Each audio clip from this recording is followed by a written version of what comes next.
In her last life, he had died in a sea of flames to save her. Amidst the explosion, his white shirt and face were smeared with ash as he knelt on one knee. "Tansy, in our next life, I'll find you right away. You have to promise you'll be my girlfriend again." She had been prepared for them to die together, but at the last moment, he pushed her out, and the flames consumed him alone. When she opened her eyes again, she was back before the explosion had ever happened. On a rainy night, she brought a strange man home, only to see the disgust on Fletcher's face. "Fletcher Hughes, are you some kind of leech I can't shake off? Or do you just have no self-respect? Do you enjoy being cursed at by women?" He stood in the rain all night and fell ill the next day. His assistant begged her to go see him, but she remained unmoved. Later, she married another man. For the sake of her husband and her family's interests, she set a trap to ruin him. The whole world knew how terribly she treated him, but only she knew that, in this new life, all she wanted was for him to live. After the breakup, Tansy Thorne never expected to see Fletcher Hughes again so soon. That night, at a friend's birthday party, the first thing she saw upon entering was him on the sofa. He was much thinner, half his body cloaked in shadow, a stark contrast to the lively chaos around him. Tansy sat down in the corner farthest from him. After a few rounds of drinks, everyone started playing Truth or Dare. The first turn fell to Tansy. The person next to her poured a full glass of wine, pushed it in front of her, and asked, "Truth or dare?" Just as Tansy was about to speak, the man across from her reached out a long arm and took the wine glass. "I'll drink for her." She looked up, frowning. "Fletcher Hughes, what's it to you? I choose truth." Hearing this, the crowd began to jeer and ask their questions. "The last time. You know, when was it? Which you know? Come on, Miss Thorne, don't play innocent." A wave of laughter filled the room. Tansy's expression didn't change. "Last night." Fletcher clenched his jaw and drained the glass of wine in front of him. "Where? In the car." "Getting it on in the car, huh? How thrilling." The crowd grew even more unruly. A sense of irritation simmered within Tansy, yet her tone became firmer. "Go on. What else do you want to know? I'll tell you everything." "With who? Was it that toy boy?" "It was him." "He looks a bit skinny. Is he any good?" "Why wouldn't he be? He's very good." "How good? Give us the details." "At least 3 times a night, and he has stamina." "Is that good enough for you?" Screams and catcalls erupted. No one noticed when Fletcher got up or when he left. Tansy slowly drew back her gaze, a dull, persistent ache spreading through her chest. The questions continued, but she didn't answer another word. "You guys carry on, I'm going to the restroom." She stood up and strode out of the private room. Fletcher was long gone from the hallway. Tansy looked away, a self-mocking smile touching her lips. She shouldn't have followed him out in the first place. It was good that he left. If he hadn't, all her efforts from this period might have been for nothing. Today was, in fact, a special day. In her previous life, Fletcher hadn't attended this birthday party. When Tansy had returned home late that night, she found heart-shaped candles meticulously arranged on the lawn in front of her house. Amidst the romantic candlelight, he had walked towards her. He knelt on one knee and slipped the engagement ring onto her finger. "Tansy, will you marry me?" It was late when she returned home. As the car approached the community gate, the driver slammed on the brakes. Tansy opened her eyes. "What's wrong?" the driver stammered. "Miss Thorne, it's Mr. Hughes." Tansy turned to look out the window. Fletcher was leaning against his black Bentley, smoking. The ash on his cigarette grew long and fell onto his hand, but he seemed not to feel the burn. Tansy looked away and ordered the driver to keep going. But Fletcher was already striding over, and he knocked twice on the car window. The window rolled down, revealing the beautiful face of the woman inside. She was leaning against a strange man. Upon seeing him, her eyes filled with undisguised disgust. "Fletcher Hughes, are you some kind of leech I can't shake off? Or do you just have no self-respect? Do you enjoy being cursed at by women?" The driver didn't dare to breathe. This was the founder of the mighty Tang Nyan Tech, a titan who could command the winds and rains of the business world. He had seen plenty of people fawning over Fletcher Hughes, but he had never seen anyone humiliate him the way Tansy Thorne did. And yet, Fletcher never once got angry. The two had once been a golden couple, their loving 5-year relationship a frequent topic in the gossip columns. Until recently, when Tansy was photographed entering a 5-star hotel late at night with a young toy boy on her arm. From then on, Fletcher had been branded a cuckold, As a man himself, the driver couldn't understand how Fletcher could remain calm or how he could refuse to break up with her. "Tansy, get out of the car." "Fletcher, are you blind? I'm taking a man home tonight. Can't you see what I'm about to do?" "Tansy." Before Fletcher could finish, Tansy had already rolled up the window. The car drove off without a second thought, Fletcher's figure shrinking into a blurry speck in the rearview mirror. Tansy stared at the mirror until her eyes ached, but she didn't look away. The man beside her suddenly touched her waist. Tansy slapped him across the face. "Get off me. Touch me again, and I'll push you out of this car." The man sullenly retracted his hand. What a strange client, he thought. She paid him 5 times the usual rate just to act out a scene. Honestly, with a face like hers, he would have done it for free.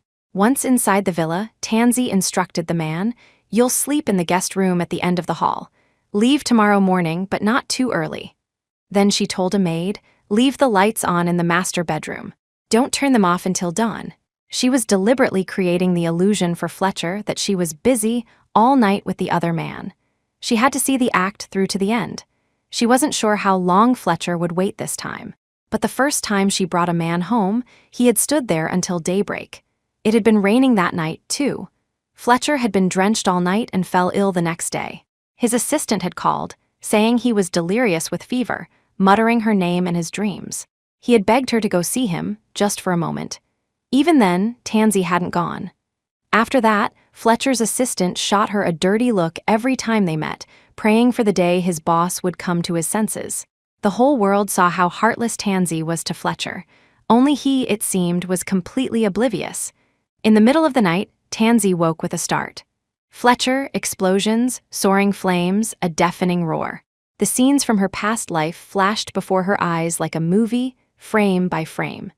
The man's hands pushing her out of the inferno, while he himself was devoured by the monstrous flames. Tansy buried her face in her hands in anguish, tears streaming silently through her fingers. She had been reborn, but the memory of her past life was still a heart-wrenching, bone-deep pain. In her last life, Fletcher had died for her.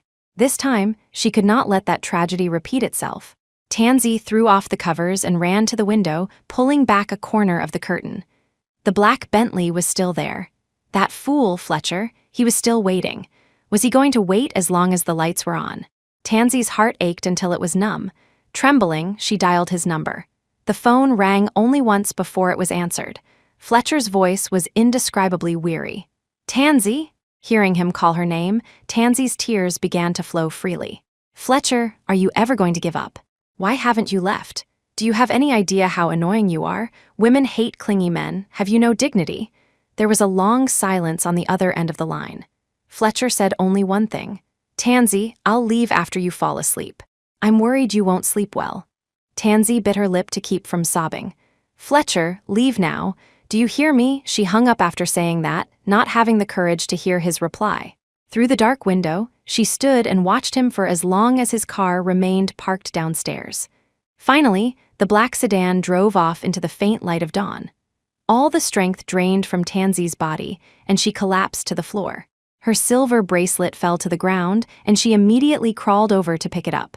She carefully brushed off the dust. It was the first gift Fletcher had ever given her. Back then, Fletcher had been poor. His parents had passed away early, leaving him with only a grandmother who suffered from a chronic illness. On the first day of university, Tansy had spotted him in the crowd. He was wearing worn, faded clothes, standing among a group of well-dressed upperclassmen.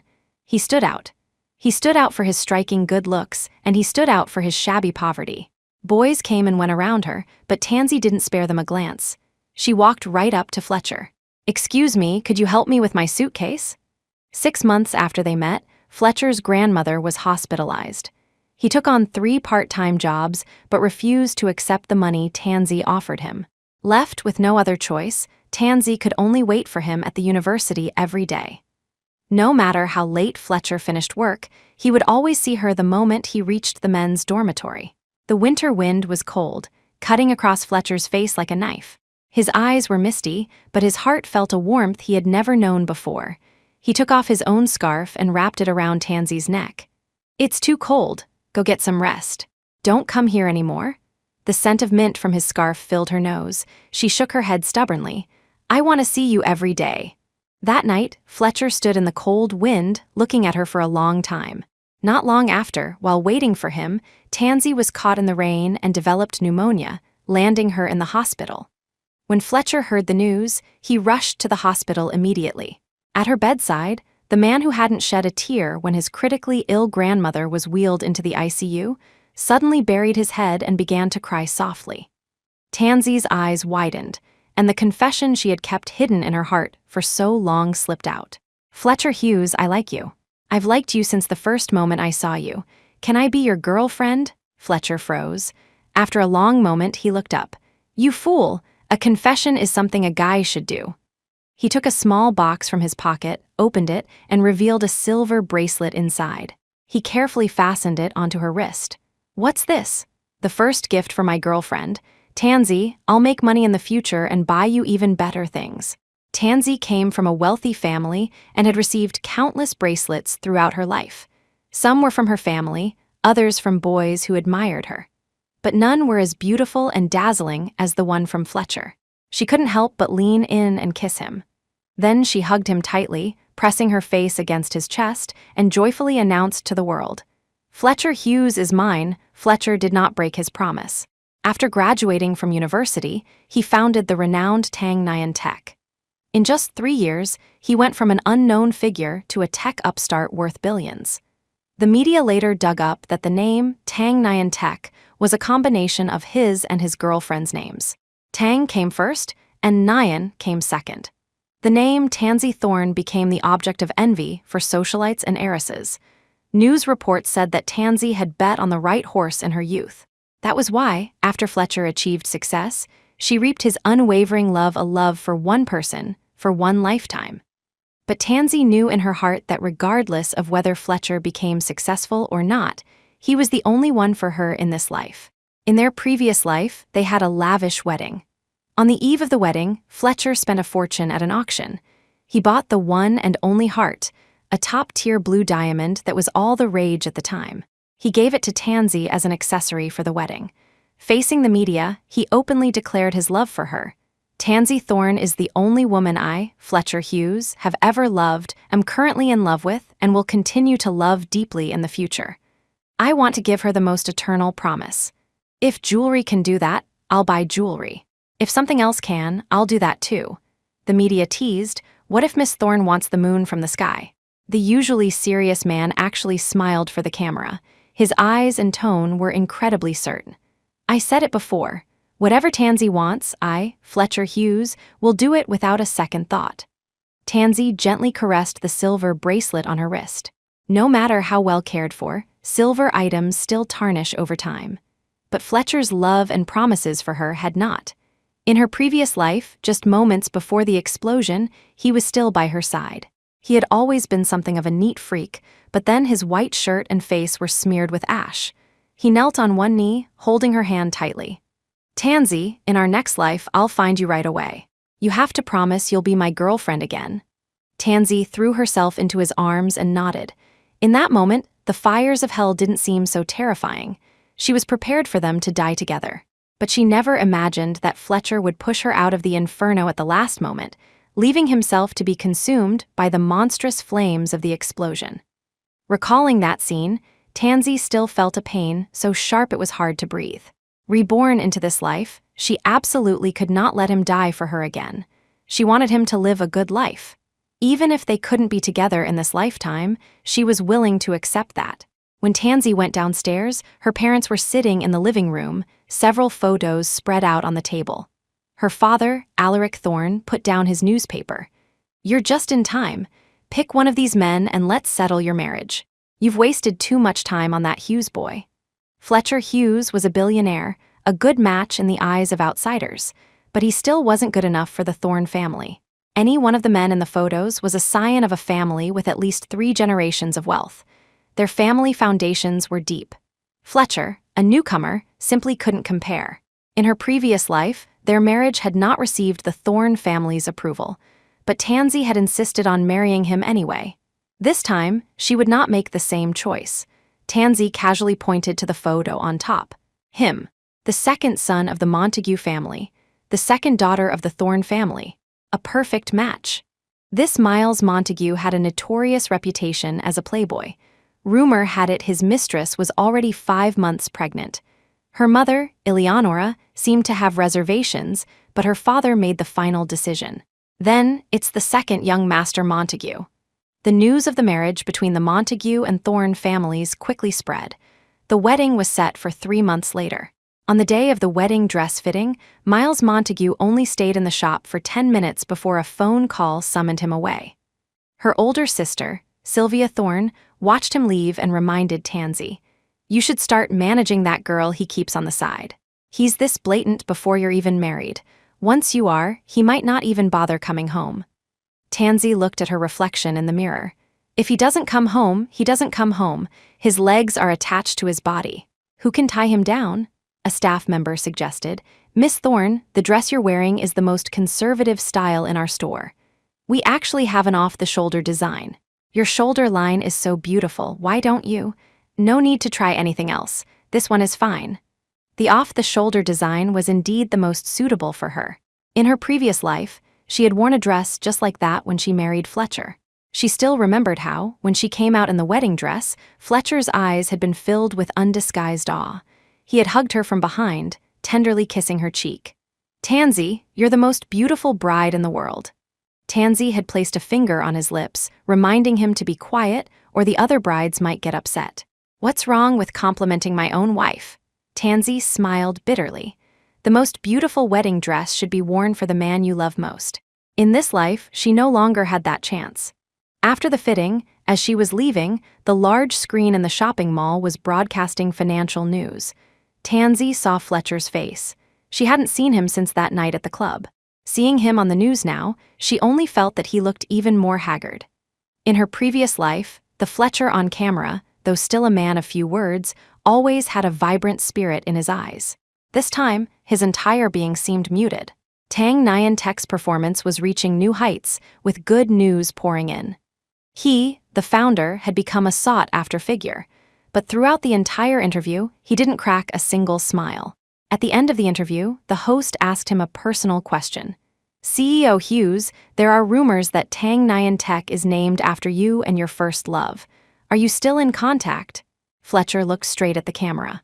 "She will forever be the person I, Fletcher Hughes, love most in this life. Tansy, let's go." Sylvia returned from the restroom and affectionately linked her arm with Tansy's. As Tansy walked out, Fletcher's face was an indelible image in her mind. Actually, she should be happy for him. Even without her, he was still constantly climbing higher. He had a brilliant and splendid life ahead of him. It shouldn't be ruined because of her. The two had just walked out of the mall when Preston Vance arrived to pick them up. Preston was Sylvia's husband and Tansy's brother-in-law. "Sylvia, are you two done shopping?" "Preston, didn't you say you were busy today and couldn't pick us up?" "No matter how busy I am, my wife's business is the most important." Preston Vance was a famously good husband. But looking at this family-loving, wife-protecting man, Tansy only felt a sense of irony. In her previous life, it was Preston who had brought ruin to the Thorne family. Ambitious and ruthless, Preston had emptied the company's assets after taking over the Thorne Group. He had even harbored the vicious intent to eradicate the Thorne family completely. "Tansy, what are you spacing out for? Get in the car." Sylvia's voice broke through Tansy's thoughts. Tansy smiled at her sister. Okay, this time she had to stop Preston. She couldn't let the tragedy of her previous life happen again. On the way back, Tansy asked Sylvia, "Sister, you and brother-in-law have been married for almost 5 years. Have you thought about having children?" Sylvia stopped walking. "Tansy, I haven't told anyone else this, but your brother-in-law really loves children. It's just that I can't have them." Tansy was stunned. Sylvia couldn't have children. She had never heard about this in her previous life, not even at the very end. It took Tansy a moment to find her voice. Then, brother-in-law, a smile touched Sylvia's lips. "Your brother-in-law is very good to me. He said he wants to be with me even if we don't have children. But that just makes me feel like I owe him even more." Tansy couldn't process it for a moment. Preston would rather not have children than be without Sylvia. Did that mean he had feelings for his wife? Preston had already caught up to them with long strides. "Sylvia, what are you and Tansy talking about? Nothing, just discussing the ways of marriage. Tansy's going to be a bride soon, too. Preston suddenly looked at Tansy. By the way, Tansy, since your sister brought it up, there's something I've always been curious about, though I'm not sure if I should ask. Tansy looked at him calmly. Go ahead, brother-in-law, Preston smiled. It's nothing, really. It's just, seeing how deep your feelings were for Fletcher Hughes, I was wondering why you suddenly changed your mind and decided to marry the second young master of the Montague family. Tansy was frank. It's no secret that the Thorne family looks down on Fletcher. In any case, from now on, Fletcher Hughes has nothing to do with the Thorne family. Preston, look at you, why bring this up out of the blue? Yes, it's all my fault. I really know how to touch a sore spot. Preston and Sylvia flirted, quickly walking ahead of Tansy. Watching their backs, Tansy took out her phone and sent a text message. Help me run a background check on someone. My brother-in-law, Preston Vance. The day before the wedding, the Thorne family living room was piled high with wedding gifts. As Tansy came downstairs, she saw a slender figure sitting on the sofa from a distance. She stopped in her tracks. Dressed in a women's Armani suit that accentuated her curves, Miranda Quill looked professional and elegant, with no trace of the poor student she once was. She was the CFO of Tang Nyan Tech and Fletcher's junior from university. Over the years, countless people had tried to poach Miranda, but she had remained steadfastly by Fletcher's side. Tansy, long time no see. Miranda put down her cup and stood up. Tansy looked at her from a distance and got straight to the point. The maid said you came to deliver a wedding gift, but I don't remember sending you an invitation. You're right, I wasn't invited. I'm not here on my own behalf today, but on behalf of all of Tang Nyan Tech. As she spoke, Miranda took a delicate little box from her bag and placed it on the table. This is a wedding gift from Tang Nyan Tech. Tansy, everyone at the company is happy that you're getting married, because their founder is finally free. Now that you're married, be a good wife and mother at home. Don't go out and wreck anyone else's life. On behalf of everyone at Tang Nyan Tech, I wish you and Mr. Montague a deep and loving marriage, and may you have a child soon. Miranda's smile seemed to be laced with poison. Tansy knew that Miranda hated her. Not just Miranda, but everyone at Tang Nyan Tech, everyone around Fletcher, hated her. It was she who had pulled the lofty golden boy down from his pedestal. As long as he wasn't associated with the name Tansy Thorne, Fletcher Hughes was brilliant and without weakness. It was she who had made him an object of ridicule for his competitors. Tansy's eyelashes trembled. Perhaps Miranda Quill's love for Fletcher was no less than her own. I'll accept the gift. Tell Fletcher Hughes that I have nothing to do with him anymore. The ocean is vast for the fish to leap. I wish him a brilliant future. On the day of the wedding, a light drizzle began to fall early in the morning. Tansy stood by the window, watching the raindrops slide down the glass, leaving streaks behind. Miss Thorne, it's windy outside. You're dressed so lightly, please be careful not to catch a cold. The makeup artist draped a shawl over her shoulders. Tansy closed the window and turned to face the full-length mirror. In the mirror, she was clad in white gauze, her makeup exquisite, but her eyes were as calm as a dry well. She was getting married. The groom wasn't Fletcher, so it didn't seem to matter who she married. As the car drove out of the Thorne estate, Tansy saw a figure in the rain. He was soaked to the bone. Bodyguards formed a human wall in front of him, preventing him from getting any closer. But he was still shouting, in the direction of her car. A sourness rose in Tansy's nose, and hot tears rolled down her cheeks. Stop the car. Miss Thorne, we're going to be late for the ceremony. Tansy, it's raining outside, you're not wearing enough. Oh, Tansy. Tansy pushed open the car door and got out. She ran forward, holding the hem of her wedding dress. The rain soaked her hair and stained her white skirt. She ran breathlessly to the bodyguards and slapped one of them across the face. Useless, you can't even stop one person, and you didn't even think to give him an umbrella. If something happens to him, the Thorne family will be held responsible. Tansy. Tansy turned her head, her gaze passing through the crowd and meeting Fletcher's. He had lost even more weight, and a faint stubble shadowed his chin. He, who was usually so meticulous about his appearance, now looked disheveled. The rain had soaked his shirt, the fabric clinging to his chest, revealing the clear outline of his bones. He was so tall. How much weight had he lost these past days? The defensive wall in Tansy's heart completely crumbled. Fletcher Hughes, are you crazy? Can't you see how hard it's raining? Do you have to come and bring bad luck on my wedding day? Do you think I'd be sad if you soaked yourself to death? I wouldn't. I'd just forget you in a heartbeat. Fletcher Hughes, leave right now if you don't. I'm calling the police, but Fletcher just smiled at her. Tansy, I had a dream last night. I dreamed you married me. You called me Mr. Hughes and I called you Mrs. Hughes. When I woke up, I thought to myself, I wish I could live in that dream forever. Tansy's tears streamed down, mixing with the rain. That wasn't a dream. It had really happened between them. In their past life, on their wedding night, they had laughed and joked just like that. She had repeatedly kissed his Adam's apple, smiling as she called him Mr. Hughes. He had held her hand and kissed her lips. Mrs. Hughes, you're mine now. It was late September, and the weather had already begun to cool. The wind carried a taste of autumn's desolation. Tansy didn't remember how she had left Fletcher that day. She only remembered the rain, bone-chillingly cold. She had only stood in the rain for a short while, but on her wedding night she fell seriously ill. And Fletcher? Tansy didn't know. She later heard from the bodyguards that on that day he had refused their umbrella. He hadn't let his assistant drive him either. He had just walked, step by step, into the vast, pouring rain. A week after the wedding, Tansy's cold had cleared up. That night, Miles Montague stumbled into her room, drunk. Tansy. He walked up behind her and leaned in, trying to kiss her cheek. Tansy raised her hand to block him. Miles Montague, I have something to say to you. Whatever it is, we can talk about it after we've taken care of business. Tansy, you still owe me a wedding night. Miles Montague, the woman you're keeping on the side is named Linda Holt. She's a freshman at the Art Academy and is almost 8 months pregnant. You had me investigated? Miles frowned. So what if you know? What man doesn't have a fledgling mistress? Tansy, don't think you can use this as an excuse to refuse your wifely duties. Tansy looked at him, her expression blank. Miles Montague, if you don't want what I'm about to say to be exposed, you'd better respect my wishes. Linda Holt is 16 years old this year. You started keeping her 3 years ago when she was 13. 13 years old. Below the legal age of consent. Regardless of whether she consented back then, you have committed a crime.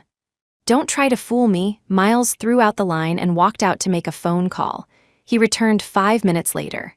He slammed the door against the wall with a loud bang. Tansy Thorne, you're ruthless. On the surface, you married me, but in reality, you were just looking for a puppet, weren't you? You went to all this trouble to keep me from touching you. Who are you saving yourself for? Don't tell me it's that ex-boyfriend of yours, Fletcher Hughes. Too bad. Fletcher Hughes's reputation is about to be ruined. Tomorrow, the whole world will see his sex scandal. Tansy's hand froze. She looked up at him. Miles, what are you talking about? You really are in the dark, Miles said with a smug look. How much of the pie has Fletcher's little company taken from everyone else? Do you think people will just let him dominate the market? He's just some poor boy. How can he stand against the combined forces of the established elite families? Tonight, in the presidential suite at the top of the Peninsula Hotel, several families have teamed up to prepare a grand gift for him. Tansy shot to her feet. Miles, are you serious? Miles sneered. If you don't believe me, just read the entertainment headlines in tomorrow's paper. Without a second thought, Tansy immediately headed for the door. Watching her leave, Miles took out his phone and made a call. Get a paparazzo to squat outside the Peninsula Hotel. I want some eye-catching photos of my new wife. Tansy rushed to the top floor of the Peninsula Hotel. The door to the presidential suite was tightly closed. Without thinking, she immediately started knocking. A hoarse male voice came from inside. Who is it? It was Fletcher. He didn't sound like his usual self. He seemed disoriented. Remembering what Miles had said, Tansy knocked even harder. Room service, open the door opened a crack, and a man's hand reached out and pulled her inside. The lights were off in the room, but the cool moonlight streamed in through the glass windows, casting a silver glow on the floor. Fletcher twisted her arm and pinned her against the wall from behind. Who sent you? The Chin family? The Dew family? Or the Thorne family? Speak, Tansy froze. Did Fletcher mean that the Thorne family was also involved in tonight's setup? The lights suddenly flickered on. A woman's figure emerged from nowhere, rushed over, and slapped Tansy hard across the face. You bitch, who paid you to drug him? Where's the hidden camera on you? Hand it over. Do you have any idea you almost killed him? It was Miranda Quill. She reached out to grab Tansy, who stumbled and fell to the floor. Fletcher saw her face, froze for a second, and then rushed over to help her up. "Tansy, how can it be you?" Hearing his words, Miranda also looked at the woman on the floor. The sight made her even more furious. "CEO Hughes, can't you see? She's in on it with them. I told you the Thorne family was involved in this. I never thought Alaric would even use his own daughter as bait." "Shut up," Fletcher snapped at her. "Miranda, you'd better remember your place. I haven't settled the score with you for that slap. If you dare to slander her again, she's not wrong." Tansy cut him off. She looked up, her eyes devoid of any emotion. "Fletcher, we knew you wouldn't be so easy to fool. To be honest, it wasn't my father who pushed me into this. I volunteered.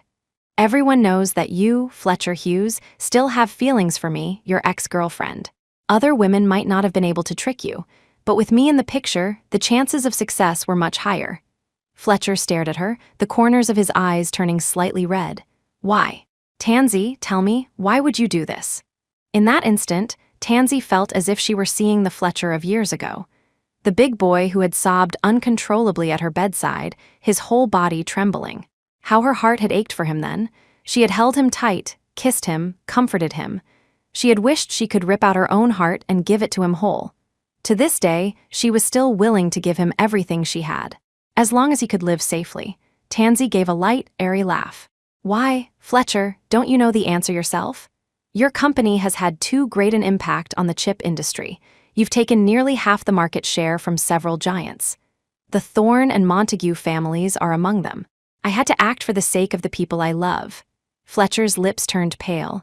"The people you love? Are you referring to the Thorne family or Miles Montague?" Tansy turned her face away, her profile cold. "Both. Miles is my husband. Who else would I love?" Miranda's eyes were red with anger. "Tansy, are you even human? Don't you know why the company is called Tang Nyan Tech? In CEO Hughes's mind, the company was never just his. Your name, Tansy, even comes before his. How could you be so cruel? You won't be happy until you see Tang Nyan Tech go bankrupt." "Miranda Quill, get out." "CEO Hughes, didn't you hear me? Miranda, if you don't obey my orders, I won't keep you. You can submit your resignation to HR tonight." In all these years, Tansy had never seen Miranda cry. But at this moment, tears streamed down her face. Miranda quickly wiped away her tears. "CEO Hughes, I won't resign. I'm sorry, I overstepped tonight. I'll leave now, but I beg you, don't trust this woman anymore. She'll really be the death of you." With that, Miranda left. Tansy tried to stand up. Fletcher came to help her, but she pushed him away. "Fletcher, don't touch me. Tansy." She finally managed to get to her feet, but her legs gave way, and she almost fell again. He instinctively reached out to catch her, but his hand stopped in mid-air and slowly fell back to his side. She turned to leave, but he caught up and grabbed her wrist. As she turned, he pulled her into his arms. Tansy's back was pressed against his chest. She could feel his rapid, unnatural breathing, and his body temperature felt like he had a fever. "Fletcher, are you sick?" "No." "Then what's wrong with you?" "They drugged me." Tansy's body stiffened, and she instinctively tried to struggle free, but Fletcher held her even tighter. He buried his face in the crook of her neck, taking a deep breath of her scent. "Tansy, don't go. I won't touch you. I've already taken a cold shower." His tone was like that of a wronged child, unable to find comfort and forced to endure. Tansy's nose suddenly stung with the urge to cry. She didn't move, just let him hold her. A moment later, his phone rang. Fletcher showed no intention of answering it. "Fletcher, don't worry about it." His muffled voice came from beside her ear. "Tansy, I miss you so much." Tansy hardened her heart and finally pushed him away. "Fletcher, don't say things like that anymore. I'm married now. You should have some sense of propriety. I'm leaving. We won't see each other again. If you don't want a repeat of tonight, be more careful. Don't be so easily fooled." Before she walked out, Fletcher called out to her again. "Tansy, tell me, did you really come here tonight to set me up with them? Tell me the truth." "Fletcher, I've already told you the truth. You're just choosing not to believe it. If there's a next time, I won't miss. You'd better watch yourself." She threw out the line and left without a second thought, the door blocking Fletcher's view. Tansy had just reached the hotel entrance when someone grabbed her hand. She paused, startled, and turned around. "Fletcher, you... Don't go through the main entrance. Follow me." Fletcher pulled her into the back kitchen and then out through a small service door. In a nearby corner, his black Bentley was parked. He pushed her into the back seat and got in after her. "Fletcher, there are people waiting at the main entrance." He turned to look at her and smiled faintly. "I won't do anything to you. But if you don't listen to me, you'll be on the gossip columns with me tomorrow morning. I'd be honored, I just don't know if you'd be willing." "Fletcher." Tansy was speechless and could only turn to look out the window, avoiding his gaze. Fletcher gently turned her face back to him. "Tansy, today has been the happiest day for me in the last 6 months because you're by my side. I should thank those people. If it weren't for them, I wouldn't have had the chance to be with you like this." Tansy froze for a moment. "Fletcher, are you crazy? They want you dead. Even my appearance tonight was to frame you. So what? My life, Fletcher Hughes's life, isn't that precious. Whatever Tansy wants, I'll do everything in my power to get it for her. If she wants my life, I'll hand it over." Whatever Tansy wants, Fletcher will do everything in his power to get it for her. How familiar those words were. In her previous life, before their wedding, Fletcher had made that exact promise to the media. Tansy pushed his hand away and turned to look out the window. But in the angle he couldn't see, she shed silent tears. Half an hour later, the car stopped at the entrance of her residential community. Tansy pushed open the car door and turned her head. "Fletcher, thank you for tonight, but from now on, we..." Fletcher reached out a long arm and pulled her straight into his embrace. Her forehead bumped against his hard chest. Before she could resist, he cupped the back of her head and kissed her hard. He kissed her deeply, urgently. At first, Tansy struggled, but then he caught both of her wrists. Fletcher finally released her, only to pull her into a tight, desperate hug. He kissed her hair, his lips full of longing. "Tansy, I regret it. I shouldn't have been a gentleman. If being a gentleman means losing you, I'd rather be a scoundrel. I can give up everything, my reputation, my principles. I, Fletcher Hughes, can give it all up as long as you come back to me." "Fletcher." Tansy looked up at him, her eyelashes already wet with tears. She was afraid he would repeat the mistakes of the past. "I don't love you. The person I love now is Miles Montague. He's the one I willingly married. Forcing me to stay by your side will only bring me pain. If you still have any regard for our past, please let me go, okay?" Her tone was almost a plea. Fletcher heard her say that she no longer loved him, that she loved another man now. A buzzing sound filled his ears, and something inside him seemed to collapse with a deafening crash. He looked at her, his eyes red-rimmed. His gaze was filled with questions, disbelief, and deep confusion. Tansy wiped the tears from her lashes and turned her head, refusing to look at him. "Fletcher, did you hear me? I don't love you anymore, so please stop pestering me." She turned to open the car door. This time, Fletcher didn't stop her. Tansy didn't expect to see her parents in her marital home. The two were sitting on the sofa. Her father's face was a mask of undisguised fury, while her mother looked anxious, wanting to intervene but not daring to. Miles Montague sat across from them, his legs crossed, a vague, unreadable smile on his lips. Tansy spoke calmly. "Mom, Dad, what are you doing here? You didn't even give me a heads up." Her father roared at her. "You have the nerve to speak? You were out all night. Where did you go?" Tansy pressed her lips together. "To see a friend." Her father threw a stack of photos in front of her. "What kind of friend do you need to see at a hotel in the middle of the night? You're a young woman, have you no shame?" Luckily, Miles found out in time and notified us. Otherwise, you would have completely disgraced both the Thorne and Montague families. Tansy bent down and picked up one of the photos. It was taken at the entrance of the Peninsula Hotel, showing her back as she hurried away. Only then did she understand what Fletcher had meant. So, someone had been lying in wait at the hotel. If Fletcher hadn't pulled her away in time, the photo wouldn't have just shown her alone, and it might not have ended up in her father's hands. Tansy shifted her gaze to Miles Montague. "Who's so fond of stirring up trouble, having me followed and then playing the victim?" Miles shrugged, his face a picture of arrogance. Eleonora tried to reason with her daughter. "Tansy, what exactly happened? Explain it clearly to your father. I know you're not that kind of person," Alaric snorted. "You're still trying to cover for her what's there to explain. She obviously went to see that Hughes boy. The people we sent came up empty. By the time the woman got there, Fletcher was long gone. If it wasn't your good daughter who went to tip him off, then what was it?" Tansy looked at her father, the color draining from her face. "Dad, it was really you. Why would you do that to Fletcher? He's always respected you. Besides, I'm not with him anymore. Why can't you just leave him alone? I leave him alone? Who's going to leave us alone? Her father's face was full of contempt. You tell him to shut down that pathetic company of his, and I promise I won't bother him again. A poor boy who dreams of soaring to the sky. Does he think these old, established families are just sitting around doing nothing? Tansy's lips tightened. Dad, you're being completely unreasonable. Fletcher built his company to its current scale through his own ability. Even if you crush him, other rising stars will just take his place. She couldn't finish her sentence. A sharp slap echoed in the quiet night. Her mother, Eleonora, threw herself at her husband, pounding on him with her fists.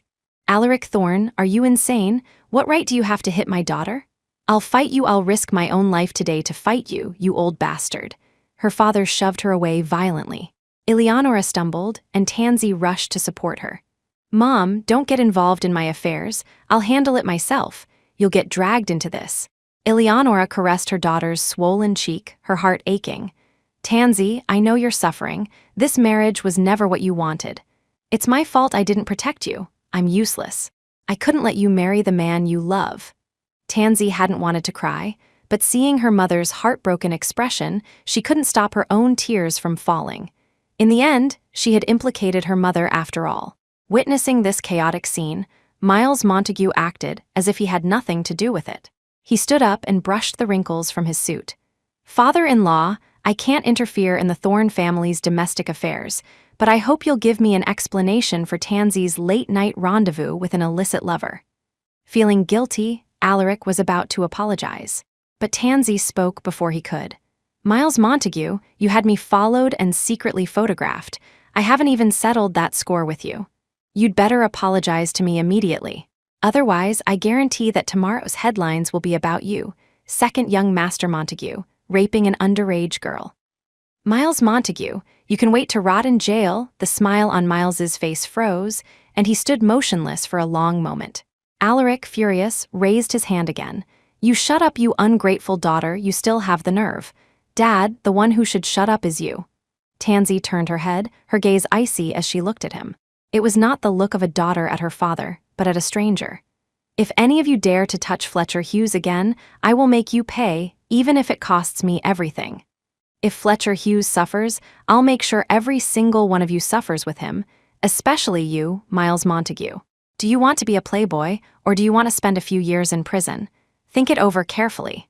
Whatever you decide, I, Tansy Thorne, will play along to the very end. The way Miles looked at her was as if he were looking at a madwoman. Tansy, I think you've completely lost your mind. You're abandoning your own family for some illicit lover. You're making an enemy of the whole world for Fletcher Hughes. Tansy suddenly let out a low laugh. Miles Montague, you're absolutely right. So now you know what happens when you mess with Fletcher Hughes? She had indeed gone mad. All she had fought for was for Fletcher to live a good life. If, in this life, she married someone else but still couldn't protect him, what was the point of it all? She had already died once. She wasn't afraid of death, so what else was there to fear? After that night, no one dared to trouble Fletcher Hughes again. Tang Nyan Tech's development skyrocketed, and Fletcher's wealth and prestige grew by the day. In contrast, the Thorne family and other established powerhouses began to wane, showing signs of decline. In her previous life, at the upcoming 30th anniversary celebration of the Thorne Group, her father would announce his retirement as chairman. He would be succeeded by his eldest son-in-law, Preston Vance. From that point on, Preston would hold the real power in the Thorne Group.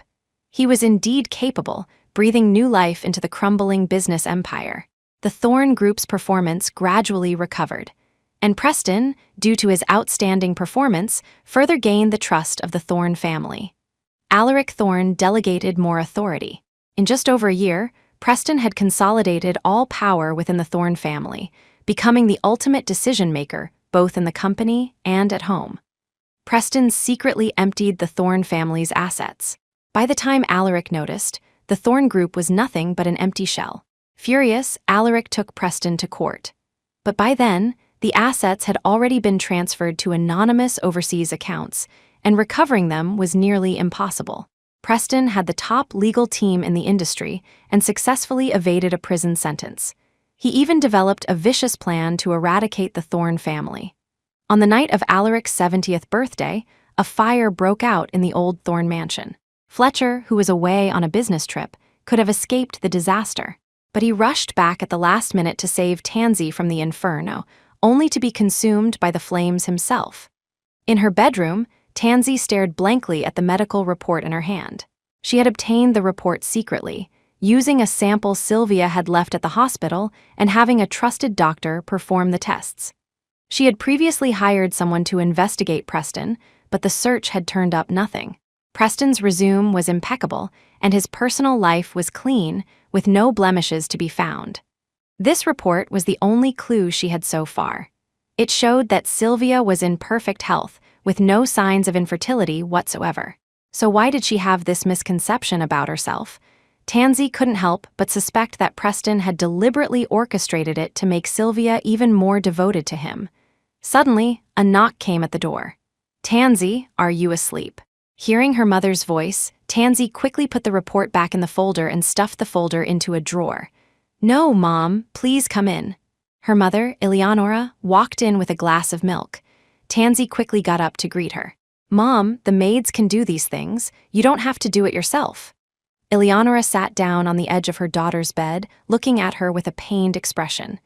"Tansy, you haven't left the house in a long time. I'm really worried about you." After her fallout with Miles that night, he had simply moved out to live with his lover. Tansy had also moved back to the old Thorne mansion. Eleonora sighed. "Tansy, outsiders might not see it, but as your mother, I see it as clear as day. You've never truly let go of Fletcher. If you really can't bear to part with him, I support you getting a divorce." "Mom, it's impossible for me to be with Fletcher anymore." Tansy's answer was unhesitating. Eleonora couldn't understand. "Why? I wanted to ask you that when you agreed to the marriage with the Montague family. Actually, you weren't without options. If you had insisted on marrying Fletcher, your father couldn't have done anything to you." Tansy knew this well. In her previous life, that's exactly what she had chosen. And because of that, in this life, she could never make that choice again. "Let's not talk about him," Tansy said, looking at her mother. "Mom, I have something else I want to talk to you about." "Go on." "I had a dream last night, a rather ominous one." "What kind of dream?" "I dreamed that brother-in-law took over the Thorne Group. He hid it from us, transferred all the assets overseas, and on Dad's 70th birthday, he set a fire, trying to kill us all." "Hush, hush, what nonsense are you spouting, child?" Eleonora couldn't listen anymore. "Your brother-in-law is such a good person. How could you say that about him? How sad would your sister be if she heard?" Tansy could only swallow the rest of her words. Yes, in the eyes of the world, Preston Vance was an impeccable husband and son-in-law. Not just her mother, but even she herself in her previous life, upon hearing such things, would have had a first reaction of disbelief. Seeing her lost in thought, Eleonora's tone softened. "Tansy, you've been in a bad mood lately. It's normal to have nightmares. Besides, your father has been thinking about retiring for a while now, and the rumors about your brother-in-law taking over have been around for some time. You've been hearing things during the day, so you dream about them at night. Perhaps." Tansy was distracted. Her mother was the person who trusted her the most. If even she didn't believe her, no one else would. Tansy knew she had to find concrete evidence, not just make baseless claims. But she didn't have much time. The Thorne Group's 30th anniversary celebration was just a week away. Tansy lay awake until dawn. When she woke up the next day, she was startled by a news headline on her phone. "Billionaire son-in-law Preston Vance's affair confirmed. Seen embracing and kissing a young model in a car, entering a luxury mansion in Clearwater Bay together." Preston had actually cheated. Tansy clicked on the news article. In the most prominent position of the report were photos taken by paparazzi. The surrounding light was dim, but the faces of the man and woman in the photos were incredibly clear. Especially Preston's. It was unmistakably him. Tansy was so happy she didn't know how to react. This news might be a disaster for others, but for her, it was undoubtedly a godsend. She had been struggling to find a way to expose Preston. Now, with this cheating scandal, the Thorne family's trust in him would surely be shaken. However, Tansy still couldn't figure out how all this had happened. In her previous life, there had been no affair. The information her private investigator had given her not long ago also showed that Preston's personal life was impeccably clean. Preston came to the Thorne house that very day to apologize to her parents and clarify the matter.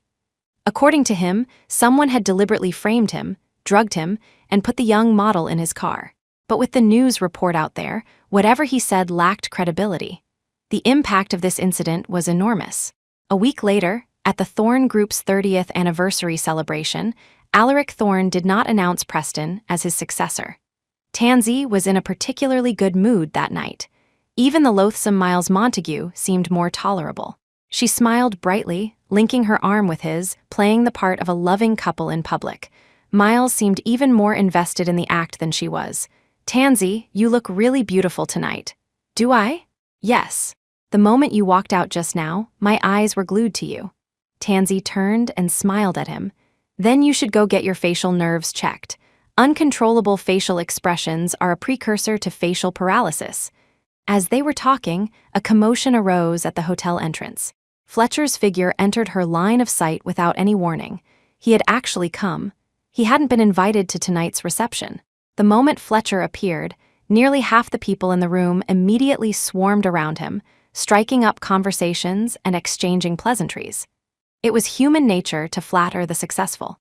He wore a dark blue suit tonight, which accentuated his broad shoulders, narrow waist, and long legs. But what stood out the most was his face, which was devastatingly handsome.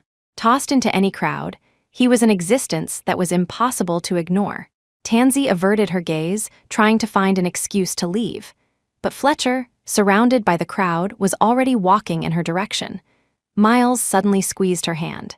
Tansy felt a wave of nausea and instinctively tried to pull away. At that moment, Fletcher stopped in front of them. He glanced at Tansy. The way her fingers were intertwined with Miles's really did make them look like a loving couple. A flicker of something passed through Fletcher's eyes. Miles said provocatively, "Fletcher Hughes, you weren't invited to tonight's reception. Isn't it rude to show up unannounced?" Fletcher's tone was calm. "The 30th anniversary of the Thorne Group is such a grand event. I just came to join in the excitement. Why is Mr. Montague trying to chase people away?" He didn't look at Miles as he said this. Miles followed his gaze and saw Tansy beside him. His grip on her hand tightened. "Fletcher Hughes, where are your eyes wandering? What exactly brought you to this party? What do you think?" With that light-hearted question, Fletcher deftly kicked the ball back into Miles's court. Miles could only glare at him. Someone came over to talk to Tansy. She excused herself from Miles. "Hubby, I'll be right back." "Hubby." The calm in Fletcher's eyes was finally broken by that word. Tansy left without another word. Miles looked away from her and said, deliberately showing off, "Fletcher, no matter why you came, you're destined to leave empty-handed tonight." "Is that so?" Fletcher's gaze followed Tansy's retreating figure for a long time before he looked away. Tansy wasn't much of a drinker, but tonight she seemed to be accepting every drink offered to her. She was soon half drunk. A waiter helped her upstairs to rest, and she fell asleep as soon as she hit the bed. She didn't know how much time had passed before she woke up from a nightmare with a start. Fletcher, she had dreamed of the explosion from her past life again. The feeling of Fletcher holding her in his arms was still vivid, as if it had happened only yesterday. Her chest heaved, and it took a long while for her breathing to calm down. She looked up and saw a figure standing by the floor-to-ceiling window. Fletcher turned around. The light reflected in his eyes, his face half-shrouded in shadow, making his expression unreadable. "You were having a dream. You called my name. Didn't you say I wasn't in your heart anymore? Then why do you still call my name in your dreams? Didn't you say the one you love now is Miles Montague?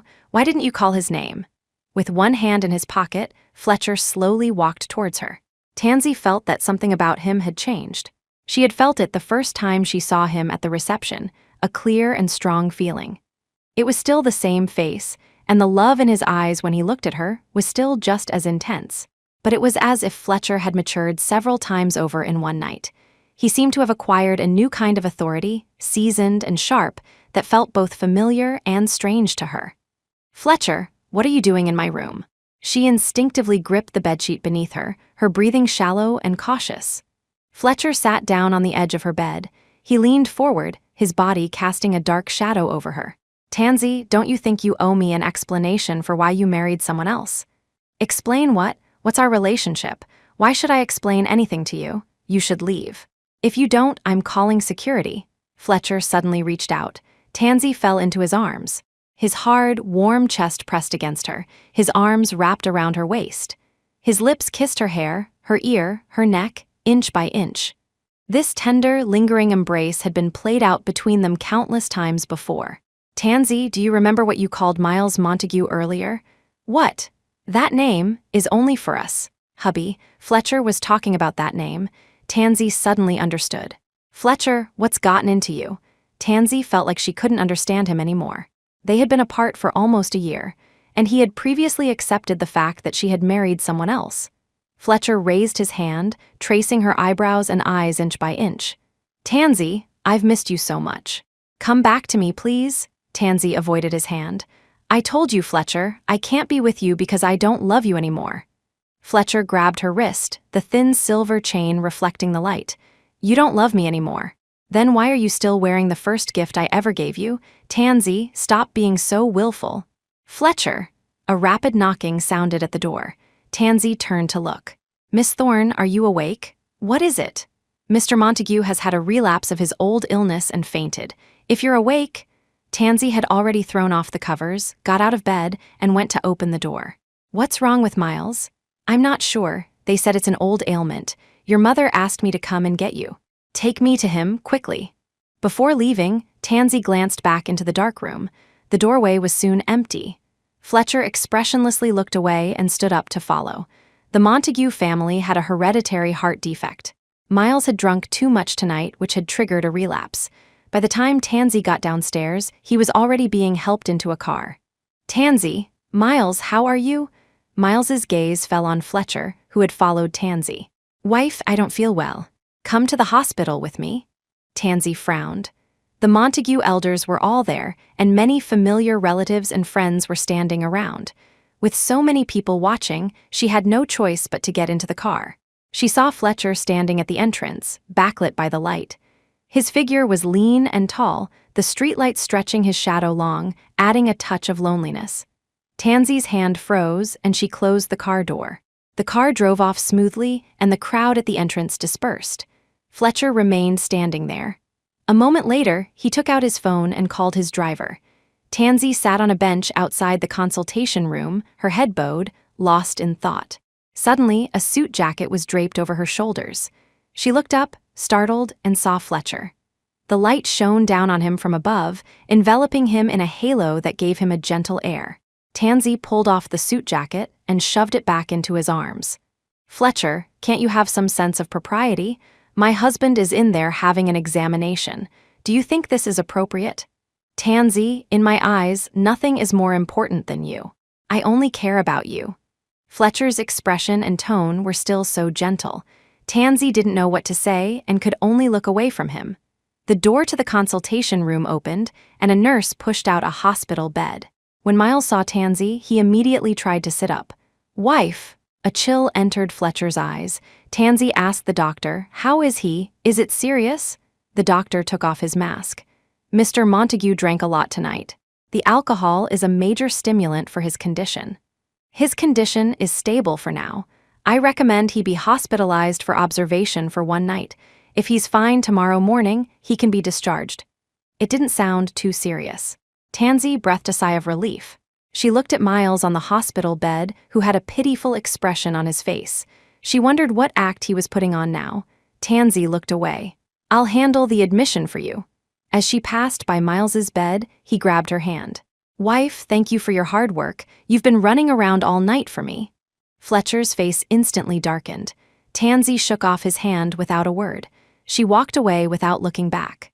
Miles taunted Fletcher. Fletcher Hughes, my wife is handling my hospital admission.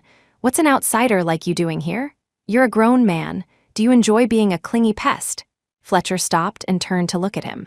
The look sent a chill down Miles's spine. Miles Montague, you should be thankful you're lucky enough to still be alive and kicking. Miles was speechless for a long moment. Fletcher didn't spare him another glance and strode towards the elevator. Just before the elevator doors closed, a hand reached out to stop them. Tansy looked up. Fletcher walked in silently and stood beside her. As the elevator descended, neither of them spoke, and the small space was filled with silence. Fletcher's gaze fell on her face. The curve of her profile was as soft as ever, but her brow was furrowed with a worry that couldn't be erased. He looked thoughtful. The elevator stopped, the doors opened, and Tansy walked out quickly. Fletcher, with his long legs, quickly caught up to her. In the dead of night, the only sound in the hospital corridor was their footsteps. Fletcher stared at her back and suddenly called out in a daze, "Wife!" Tansy's body visibly stiffened. She stood there for a full half-minute, motionless and silent. Just as Fletcher was about to catch up, she started walking again. He hurried after her. She suddenly stopped in front of him, and they almost collided. "Don't call me that anymore." Fletcher heard her voice, faint and seemingly devoid of any emotion. "Fletcher, I'm married now. It's not appropriate." After saying that, she walked away without looking back. Fletcher stood there, a bitter smile on his lips. When Tansy returned to the hospital room, Miles was dozing off, propped up against the headboard. When he saw Fletcher behind Tansy, his expression immediately changed. "Wife, get me a glass of water. I'm thirsty." Tansy walked to the water dispenser without a word. "Fletcher, you're disturbing my rest. Get the hell out. Oh, and close the door on your way out. Don't interrupt my private time with my wife." Tansy's hand trembled as she poured the hot water. A few drops spilled onto the back of her hand, stinging with a burning pain. She sucked in a sharp breath and reached for a tissue. Fletcher strode over to her and took her hand. "Are you all right? Did you get burned?" Tansy shook off his hand and walked towards the hospital bed.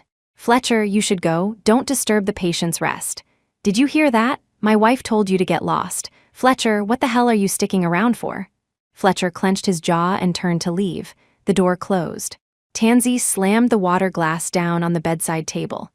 Hot water splashed out, spilling onto Miles and making him cry out in pain. "What the hell? My clothes are all wet, Tansy." Tansy looked at him with a cold expression. "Miles Montague, I've played along with your act long enough. My benevolence has its limits. I'm going home to sleep now. From now on, a nurse will be responsible for you in the hospital. It has nothing to do with me. And let me remind you, don't you dare humiliate Fletcher Hughes again. Otherwise, don't blame me for turning nasty." After saying that, she walked out. She had only taken a few steps down the corridor when she saw Fletcher not far away. He hadn't left yet. Tansy stopped in her tracks, but Fletcher didn't look at her. He was just leaning against the wall, smoking. His brow was furrowed, his chin tilted up, giving him a look that was both casual and untamed from a distance. He stubbed out his cigarette and slowly walked over. He stopped in front of her, not speaking, just looking at her. Tansy felt a little uncomfortable under his gaze. At that moment, the sound of hurried footsteps echoed down the corridor. They both looked over and saw Sylvia. The man behind her was none other than Preston Vance. "Tansy, how's our brother-in-law? Mom and Dad were worried, so they sent me to check on him." "He's fine. The doctor said he can be discharged tomorrow. It's getting late, you two should go home and rest." Tansy's gaze fell on Preston.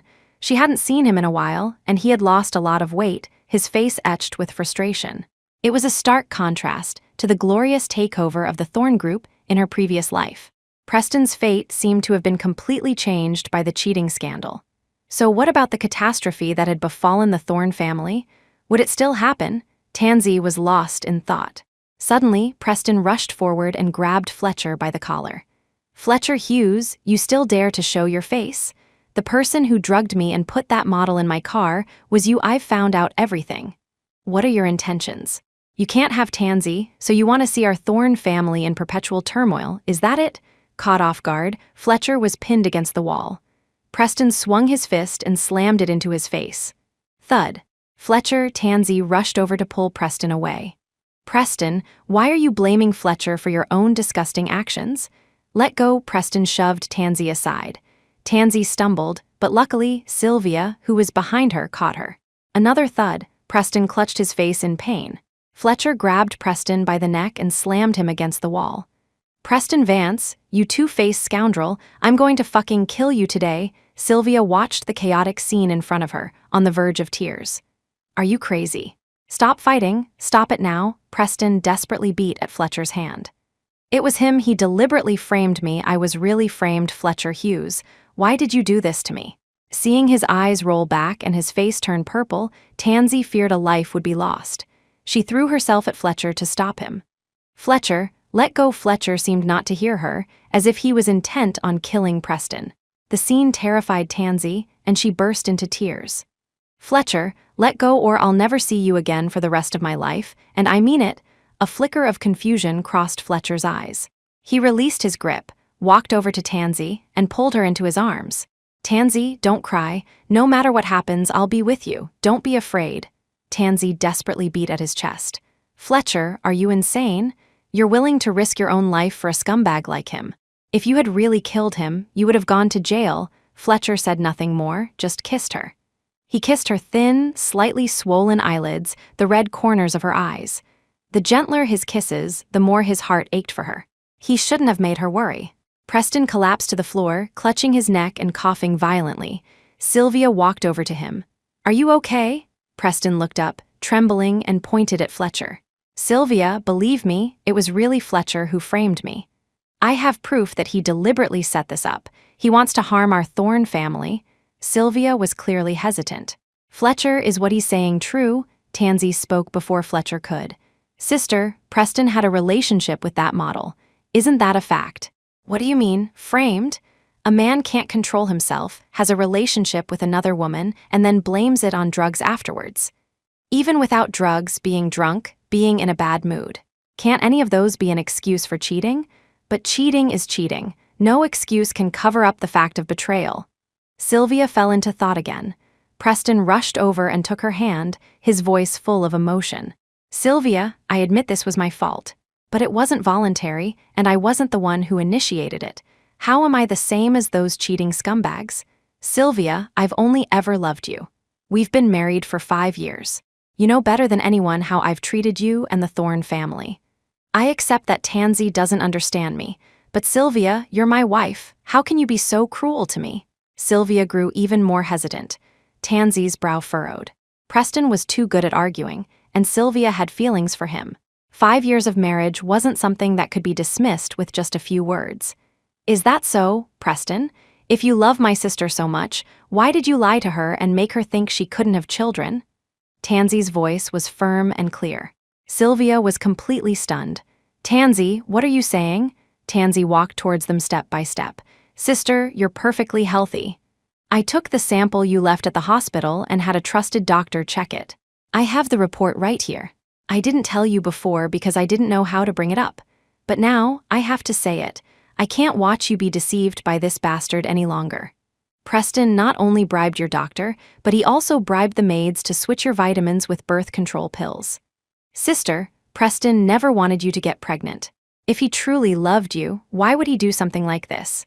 By the time Tansy left the hospital, it was almost dawn. The early morning air was chilly, and she wrapped her arms around herself. Fletcher took off his suit jacket and wrapped it around her. Don't catch a cold. Tansy instinctively tried to push him away, but he was stubborn, holding her shoulders and not letting go. In the end, she gave up. Your face! Her gaze swept over the corner of his lip, where a faint trace of blood remained. It was from Preston's punch. Does it hurt? Fletcher actually smiled. No. The driver pulled the car up in front of Tansy. As she was getting in, she paused. Want a ride? Fletcher was taken aback for a moment, then a brilliant smile spread across his face. The car drove on. They sat in the back, a half-person's distance apart, the atmosphere distant and polite. Tansy watched the streetlights flash by like a flowing river, her head feeling dizzy. Why did you frame Preston? You said it yourself, it wasn't exactly framing. Even if he was drugged, that's not a sufficient reason for cheating. I mean, why did you frame him and not someone else? Preston doesn't seem to have offended you. At the hospital, he had called Preston a two-faced scoundrel. Where did that come from? What about you? How did you know he bribed the doctor and the maids? I had someone investigate him. Did you have someone investigate him too? Why did you investigate him? Perhaps it's because we have a telepathic connection, so we both thought of the same thing. Tansy turned to look at him. Behind him was a colorful cityscape, but only his face was clear and handsome, his features the same as they had always been. She slowly drew back her gaze. After a while, Fletcher saw that she hadn't moved. He turned his head and saw that she had fallen asleep against the seat, her brow slightly furrowed, as if she were burdened by an unsolvable sorrow. He sighed softly and pulled her into his arms. He let her rest her head on his chest so she could sleep more comfortably on the way. When Tansy woke up, she was in bed. Outside the window, the sky was bright. Faint sounds came from the kitchen, and she assumed it was the maids making breakfast. She opened the door and walked out, only to freeze. Fletcher, wearing a white shirt and gray trousers, was walking out of the kitchen with a plate of fried eggs. He smiled when he saw her. "You're awake, breakfast is ready." His tall figure stood by the dining table. The clear morning sunlight fell on his brow, and the smile in his eyes was deep and gentle. Tansy's eyes suddenly stung. In her previous life, after they were married, Fletcher would make her breakfast on weekends whenever he was home. She was a picky eater, only eating sunny side-up eggs. If they were even a little overcooked, she couldn't swallow them. Fletcher was willing to indulge her, practicing over and over again in his spare time, until he could make the perfect fried egg in her eyes. After that, she could only eat the fried eggs he made. "Fletcher, what are you doing here? I brought you back. You fell asleep, and I was worried about you being alone." He walked over to her and gently tapped her nose. "I've been waiting for you all morning." "You're finally awake." Tansy immediately took a step back. Her eyes were red, and she fought back tears. "Fletcher, you're too bold. Do you know this is my and Miles's marital home? If the paparazzi had taken a picture last night, you would have been on the front page. Didn't the incident at the Peninsula Hotel teach you anything? Are you worried about me? Why would I be worried about you? I'm worried about my own reputation. I'm a woman, and I'm married. Do you want to see me be scorned by the whole world?" Perhaps her words were too harsh. The smile on Fletcher's face gradually faded. His Adam's apple bobbed, but his tone was still gentle. "I'll leave after you finish breakfast. It won't take long." Tansy looked at him for a few seconds. Then she strode to the dining table, picked up the plate of fried eggs, and dumped them into the trash can. In her peripheral vision, she saw Fletcher as if he were nailed to the spot. He stood there, motionless, looking in her direction. "Can you leave now?" "Fine, I'll go."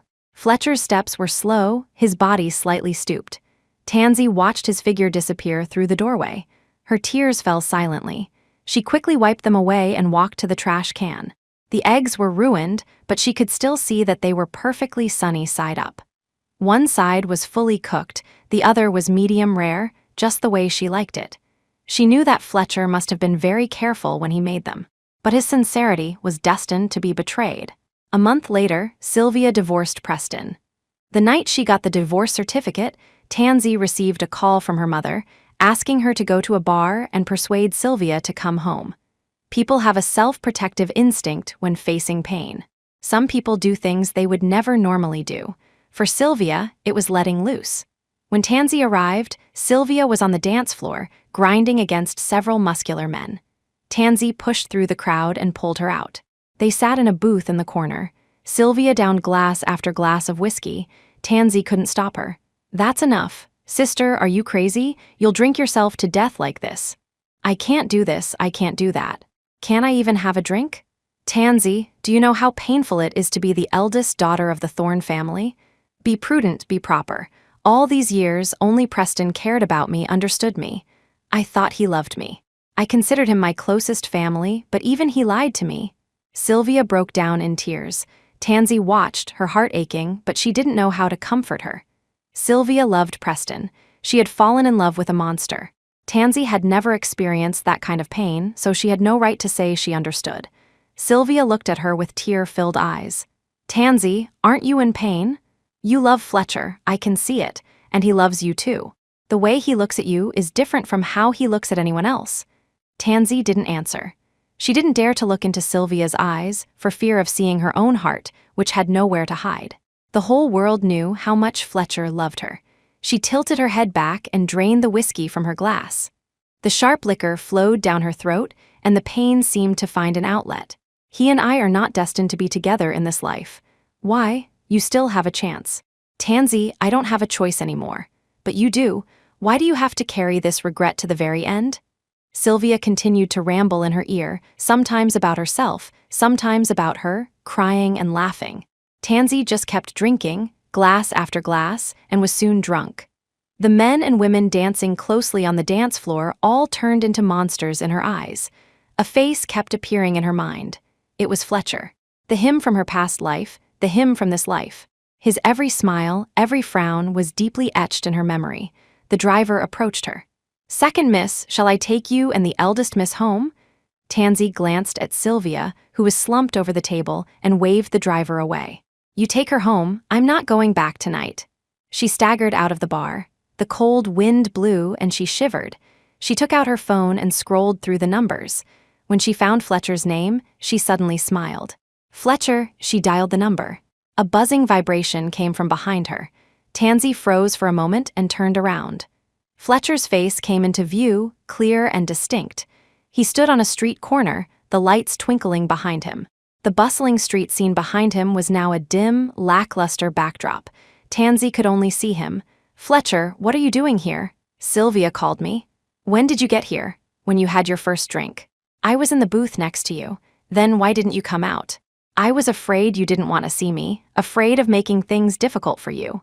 "Fletcher." Tansy's legs gave way, and she fell into his arms. Her face was pressed against his warm chest, the familiar scent of him filling her nose. She suddenly smiled. Then she started to cry. She was drunk, wasn't she? Could she be willful just this once? She promised it would be only this once. Tansy felt like she was in a long, beautiful dream. In the dream, she was well aware that she was drunk, and because of that, she was particularly bold and passionate. In the middle of it, Fletcher stopped and took a delicate box from his trouser pocket. He opened it, revealing a blue diamond. "This one isn't as big as the one and only heart, but its clarity is higher. I searched for a long time to find the closest one. Although it's a substitute, I hope you like it." "I like it. I like anything you give me." Tansy suddenly started to cry. "Fletcher, I don't want anything. I just want you to live a good life." Fletcher gently kissed her eyes, her slightly red nose. In the end, Tansy remembered nothing. Only Fletcher's eyes, so deep and beautiful. When he looked at her, covered in sweat, she felt like she was being drawn into a bottomless whirlpool, intoxicated and unwilling to wake up. She wrapped her arms tightly around his bare, muscular back, pressing her face against his chest. The emptiness in her heart was finally filled. She was filled with joy. How lucky she was to have met this man named Fletcher Hughes. From then on, there were no more harsh winters. Her life would be forever sunny, forever warm as spring. Tansy was awakened by the sound of water running in the bathroom. The water stopped, and the man walked out, wrapped in a towel. She kept her eyes closed, so he didn't realize she was awake. He gently placed a kiss on her forehead and quietly got dressed. Just as he was about to leave, Tansy suddenly opened her eyes and sat up in bed. "Fletcher, are you leaving?" Fletcher's body stiffened, but he didn't turn around. "You're awake. I thought you wouldn't want to see me." Last night was an accident. You were drunk, I know." Tansy's eyes suddenly reddened, and her voice became thick with emotion. "No, last night wasn't an accident. I initiated it, and I was willing." Before Fletcher could turn around, she had thrown off the covers, gotten out of bed, and hugged him tightly from behind. "Fletcher, don't turn around, just listen to what I have to say." "Okay. I know I've done a lot of things to hurt you, but that was never my intention. I had to do them. I know. You don't know, I just want you to live a good life. This is my only wish in this life, in all my lives. Will you promise me that? No matter what, always put your own safety first. Fletcher, I need you to promise me, to guarantee it." Fletcher's body was stiff for a long time. "Okay, I promise you." Tansy finally smiled, a tearful smile. "Good. Fletcher, you must always remember your promise. Otherwise, I'll be angry." "Okay, I'll remember." Fletcher turned around in her arms and looked at her gently, as if he wanted to memorize her face forever. He raised his hand and gently wiped away the tear from the corner of her eye. "Tansy, don't cry. You're not as pretty when you cry." Tears still clung to Tansy's lashes, but the corners of her lips curled up. "Fletcher, are you saying I'm ugly?" Fletcher smiled too, his whole face softening. He lowered his gaze slightly, then suddenly let go of her and turned around. "All right, it's getting late, I have to go." He started to walk away, but Tansy called out to him again. "Fletcher." We won't see each other again. Today is the last time." "Okay." This time, Fletcher's agreement was unusually crisp. Tansy was stunned for a moment, but Fletcher walked away quickly, his tall figure soon disappearing through the doorway. Tansy stood there for a long time, feeling that something was wrong. Her phone rang at that moment. She walked over and answered it. Her mother's crying came from the other end. "Tansy, where have you been? Sylvia is missing." Tansy froze. "What? My sister is missing?" Sylvia had been picked up by the driver last night. Tansy had watched her get into the car. The driver had worked for the Thorne family for over a decade. He wouldn't be a problem. Her mother's voice trembled with sobs. "Sylvia didn't come home last night. We couldn't find her, so we had to call the police. This morning, the police found the car. The driver was dead inside, and your sister is nowhere to be found." A buzzing sound filled Tansy's head, and her mind went blank for a moment. The driver was murdered, and Sylvia was missing. This was clearly a kidnapping. The perpetrator was capable of murder. Tansy didn't dare to think any further. Her mother was still sobbing on the phone, so she could only comfort her first. "Mom, the driver is dead, but they haven't found my sister yet. That means the perpetrator doesn't want to kill her. Otherwise, she would have met the same fate as the driver." Her mother's crying gradually subsided. "Tansy, are you serious? Mom, you have to trust the police. Whatever they ask us to do, we'll cooperate. The perpetrator is most likely after money. If we're willing to pay, my sister can come back safely." "Okay, Tansy, I'll do as you say." "Mom, don't worry too much. I'm coming back now." Tansy hung up the phone. She had pretended to be calm in front of her mother, but in reality, her forehead was covered in a layer of sweat and her hands were trembling uncontrollably. She was about to put her phone away when she accidentally opened her messages and saw the one at the top. "Abandoned factory by the river in the western suburbs. Tansy, if you want your sister to live, come and trade yourself for her. You've brought me to this point, and now you should pay the price." The message had been received an hour ago from an anonymous number. Tansy already had a guess as to who it was. And at the same time, she guessed who had killed the driver and kidnapped Sylvia. Preston Vance. What puzzled her was that the message was not in an unread state. That's why there had been no notification. If she hadn't accidentally clicked on it, she might not have discovered it at all. Without much thought, Tansy put her phone away and hurried out. But as she bumped against the bedside table, a small object fell to the floor. She turned back, and her gaze was instantly captivated. The scenes from last night flooded her mind. She had thought it was a dream, but it was real. This one isn't as big as the one and only heart, but its clarity is higher. "I searched for a long time to find the closest one. Although it's a substitute, I hope you like it. The one and only heart." That was the top-tier blue diamond Fletcher had bought at an auction before their wedding in their previous life. But in this life, because she had broken up with Fletcher early on, the auction had never happened. So how could Fletcher know about the one and only heart? Something flashed through Tansy's mind. The color drained from her face, leaving it pale. That day at the hospital, Fletcher had called her wife. That term had never been used between them in this life. That night in the car, she had asked him why he had investigated Preston, why he had framed him with the cheating scandal. He had just brushed it off with a joke. The fried egg that morning. Sunny side up, one side fully cooked, one side medium rare. In their previous life, Fletcher had spent a lot of time practicing to learn how to make it after they got married. In this life, they hadn't even gotten married. How could he have made that egg? And this morning, when she held him and said that she had done those hurtful things out of necessity, he had said he knew. Tansy felt her blood run cold, and a wave of dizziness washed over her. Tears fell. The Fletcher who had been by her side all this time was not the Fletcher of this life.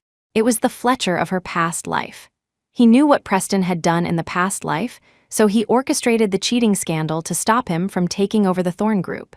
And she had been wondering why that scandal had come at such a timely moment. It turned out that Fletcher had been controlling everything from behind the scenes. So what about this morning? When she had said they would never meet again, he had agreed so readily and left without looking back. Tansy suddenly thought of Preston's message, the one that had already been opened, so it wasn't in an unread state. Fletcher had seen that message. When he left just now, he had gone to the place Preston had specified, the abandoned factory by the river in the western suburbs. Tansy's legs moved of their own accord, and she stumbled out the door. She fell at the entrance, practically crawling to the elevator. The elevator doors opened, and several police officers walked out. "Are you Miss Tansy Thorne? We're here to investigate your sister's disappearance. Have you been contacted by your sister or the kidnappers? Your mother said you were with your sister before she disappeared last night. Tansy's empty, numb gaze slowly cleared. Only then did she realize that the people in front of her were police officers. She grabbed the arm of the leading officer. I know where my sister is, and my husband, Fletcher Hughes, went there too. I'll tell you now. You have to take me there to save him. Go now. That day, she didn't remember how she had gotten into the police car, or how they had run more than 20 red lights, speeding to the abandoned factory by the river in the western suburbs. She only remembered that as soon as she got out of the car, she saw Sylvia, covered in blood, lying on the side of the road. The police rushed to save her. Tansy ran desperately towards the factory, running and running, the only sound in her ears the whistling of the wind. The world was silent. Suddenly, a deafening explosion erupted in the distance. The entire factory was engulfed in a sea of flames. Fletcher, Fletcher, I'm coming for you, I'm coming to save you. The police rushed up and surrounded her. They formed a human wall, preventing her from getting any closer to the explosion. She kicked and screamed like a madwoman. Her mind was blank. All she knew was that Fletcher must be in a lot of pain. He had already been through it once in their last life. This time, it should have been her turn. Miss Thorne, don't get any closer, it's too dangerous. Let go, let me go, I want to be with Fletcher. I want to be with him? You'll be in mortal danger. Let me die. Even if I die, I want to die with Fletcher. I'll never leave him alone again. I'm begging you, let me go. Finally, the world went black and Tansy collapsed. Fletcher, I just want you to live a good life. This is my only wish in this life, in all my lives. Will you promise me that? Promise me that no matter what, you'll always put your own safety first. I need you to promise me to guarantee it. Okay, I promise you. Fletcher, you must always remember your promise. Otherwise, I'll be angry. Okay, I'll remember. Fletcher, you liar, you big liar, you've never lied to me before. Why did you lie to me so completely this time? Tansy lay in the hospital for a whole month. The doctor said all her vital signs were normal, but she just wouldn't wake up. It was as if she were willfully lost in a dream, refusing to wake up. A month later, on a sunny afternoon, the person in the hospital bed quietly opened her eyes. The young nurse who came to change her IV drip glanced at her, then ran out, shouting with joy. Within half an hour, everyone had gathered around Tansy's bed. By then, she was already slowly eating porridge with the help of a caregiver. The doctor happily announced that she could be discharged that day. The Thorne family breathed a sigh of relief. Sylvia looked at her calm sister. Tansy, even if it's not for yourself, for the baby in your belly, you can't. Tansy's movement stiffened. Baby? Sylvia nodded. Yes, you're pregnant, just a month along. Sylvia had expected Tansy to be emotional, perhaps sad. But she had never expected her to be like this. Tansy looked confused. Am I married? It took Sylvia a moment to find her voice. No. During the month Tansy was in a coma, the Montague family, seeing no hope of her waking up, had proposed a divorce. Eleonora and Sylvia, knowing that Tansy didn't love Miles, had agreed.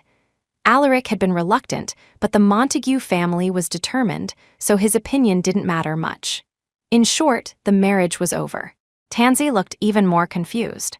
I'm not married, so whose baby is it? Now, everyone in the room was stunned. Almost at the same time, they all realized what had happened. Tansy seemed to have lost her memory. She had forgotten everything related to Fletcher Hughes. As everyone hesitated, wondering how to answer, Tansy lowered her head and continued to eat her porridge calmly. It's okay. No matter whose it is, I'll raise him well.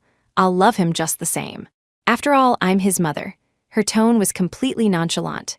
The Montague family breathed a collective sigh of relief, and Sylvia secretly hid the letter she was holding behind her back. It was the letter Fletcher had given her at the factory by the river to give to Tansy. During the month Tansy was in a coma, in an attempt to wake her up, Sylvia, on the doctor's advice, had opened the letter and read it to her every day. Even so, Sylvia wasn't sure if Tansy had heard. So, she had originally planned to give it to her as soon as she woke up. But now, it seemed, that was no longer necessary. Tansy was discharged that evening and moved into an apartment in Star River Bay. That apartment had once been her and Fletcher's marital home in their previous life. The next day, a lawyer from Tang Nyan Tech came to visit. According to Fletcher's instructions before his death, his personal assets of over $50 billion USD, as well as all his shares in Tang Nyan Tech, were to be transferred to Miss Tansy Thorne, free of charge. Tansy became the actual controller of Tang Nyan Tech. Tansy calmly and cooperatively completed all the procedures. She didn't even ask who Fletcher was, or why he was giving all this to her, or where he himself had gone. On the afternoon the assets were transferred, Miranda Quill submitted her resignation to the group's board of directors. Tansy saw her, her eyes red and swollen. "Stay, I'll give you 5 times your salary." "Tansy, I will never be your employee in this lifetime. There is only one founder of Tang Nyan Tech. If you still have him in your heart, then stay and help him watch over the business empire he built. The day you forget him, if you want to resign, I won't stop you." After saying that, Tansy turned around. Miranda watched her retreating back, her eyes widening. Weren't the rumors saying she had lost her memory, that she had forgotten everything related to Fletcher? Then how did Tansy know that she had Fletcher in her heart? When Tansy got home, she took a shower, sat down at her desk, and took out a blank sheet of paper. The letter Fletcher had left for her, every time Sylvia had read it by her bedside, she had heard it with perfect clarity. Now she could recite it by heart. On the day she woke up, she had a dream. Fletcher stood before her, smiling, and said, "Tansy, it's time to get up. Take care of our child, take care of our Tang Nyan Tech, and don't let the people who love you worry." Tansy pulled her thoughts back to the present and, stroke by stroke, carefully wrote down the contents of the letter. "Tansy, this morning, watching you sleep, I really couldn't bear to leave. Last night at the bar, I heard a song with lyrics that made me feel a little sad. Praying to heaven to spare a pair of lovers, that the things we fear may never come to pass. Looking back, our happy times together were so brief. I haven't held you enough, yet I have to say goodbye again. I'm sorry, Tansy. In the end, I still lied to you. When you told me to put my own safety first, I knew I couldn't do it. But I also knew how stubborn my Tansy is. From the moment I was reborn, my only goal in this life was to keep you safe. I didn't do a good enough job in our last life.